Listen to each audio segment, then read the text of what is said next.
নমস্কার বন্ধুরা, আজকে সকালটাও স্টার্ট করেছিলাম জিমে যাওয়া দিয়ে। তো সকালে উঠেই গিয়ে একটুখানি জিম ফিম করে নিলাম ভালো করে।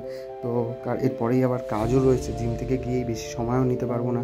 তো ওখান থেকে গিয়ে মোটামুটি দুটো অ্যাকোরিয়াম সেট আপ রয়েছে, আর একজনের বাড়িতেই দুটো অ্যাকোরিয়াম সেট আপ হবে। আর কাজটা ছিল হচ্ছে আমার একদম দোকানের উল্টো দিকে, একদম বাড়ির কাছাকাছি।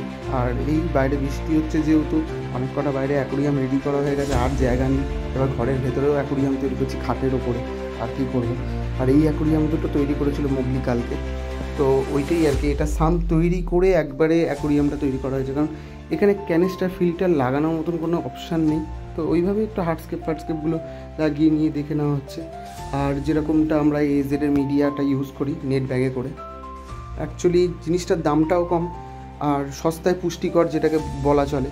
তো ওই আর কি, আর জিনিসটা একটু হাইট উঁচু করতেও কাজে লাগে, নিচে ব্যাকটেরিয়াটাও কালচার হয়। আর হাইটটা উঁচু করলে, যেহেতু আমরা একটু ব্রাজিলিয়ান টাইপের অ্যাকোয়াস্কেপ করি, পেছনের দিকটা একটু উঁচু করার ব্যাপার থাকে। তো সেক্ষেত্রে এগুলো হাইটটা উঁচু করতে খুবই ভালো কাজে লাগে, আর ব্যাকটেরিয়াটাও কালচার হয়, সস্তার মধ্যে হয়ে যায়। শুধু সয়েল যদি ইউজ করা হয়, হিউজ সয়েল লাগে। আর সয়েলের তো শুধু সয়েল ইউজ করলে তো একটু সয়েলের লিচিংয়ের ব্যাপারটাও থেকে যায় অনেকটা। তো সেক্ষেত্রে এটা খুবই ভালো কাজ করে দেয়, ওটাই আমরা ইউজ করি। ব্যাস ওরমভাবেই আস্তে আস্তে আস্তে আস্তে দুটো অ্যাকোরিয়ামই যেহেতু করতে হবে, আস্তে আস্তে একটা একটা দিয়ে স্টার্ট করছি। ওপরে অ্যাকোরিয়ামটা একটু স্টোন স্কেপিংয়ের মধ্যে হবে, ব্রাজিলিয়ান অ্যাকোয়াস্কেপ টাইপ। আর নিচেরটা হবে হচ্ছে একদম নেচার স্টাইলের অ্যাকোরিয়াম, ড্রিফটউড স্টোন দিয়ে, একদম ক্লাসিক অ্যাকোয়াস্কেপ টাইপ। ব্যাস ওরমভাবেই কাজবাজ চলছে। তার মধ্যে আমরা এজেডের স্যান্ডটাও ইউজ করি।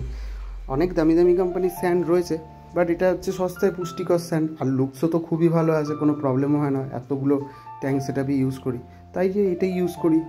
এরকমভাবেই কম বেশি করে ওপরেরটা নিচেরটা কাজবাজ চলছে। আর দুটো অ্যাকোরিয়াম, আর মেন ব্যাপার ছিল কাজ করতে একটু অসুবিধা হচ্ছিলো, কারণ এটা একটা গ্যাপ জায়গার মধ্যে রয়েছে, তো একটু নিচু হয়ে হয়ে কাজ করতে হচ্ছিলো। আর প্ল্যান্টেশন অ্যাকোরিয়ামের কাজটাও তো অনেকটা টাইম সাপেক্ষ থাকে, আর এখানে অনেকটা দেরিও হয়ে গেছিলো। বেশ ওইরকমভাবেই কাজবাজ করছি ধীরে ধীরে আর কি। আর এগুলো দেখতে দেখতে দেখতে দেখতে কমপ্লিটও হয়ে যাচ্ছে।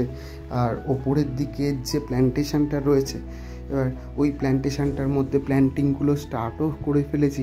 ওপর নিচটা দুজনে অল্টার করে করে করে করে কাজও করে নিচ্ছি, কারণ সময় অনেকটা লাগবে দুটো অ্যাকোরিয়াম একসঙ্গে। তো কিছুটা প্ল্যান্টস আমি লাগাচ্ছি, কিছুটা প্ল্যান্টস ও লাগাচ্ছে। এরকমভাবেই আস্তে আস্তে আস্তে আস্তে ধীরে ধীরে কমপ্লিট করে নিচ্ছি। ব্যাস এরপরেই মোটামুটি অলমোস্ট কমপ্লিট হয়েই এসছে। ওপরেরটা নিচটা অলমোস্ট কমপ্লিট হয়ে গেছে, আর কিছুটা প্ল্যান্টস লাগাতে বাকি রয়েছে। ব্যাস তারপরে কমপ্লিট লো। আর অ্যাকোরিয়ামগুলো কীরকম লাগলো অবশ্যই কমেন্ট করে জানাবেন, আর আমার পেজটাকেও ফলো করুন। থ্যাংক ইউ, আবার দেখা হচ্ছে নেক্সট ভিডিওতে।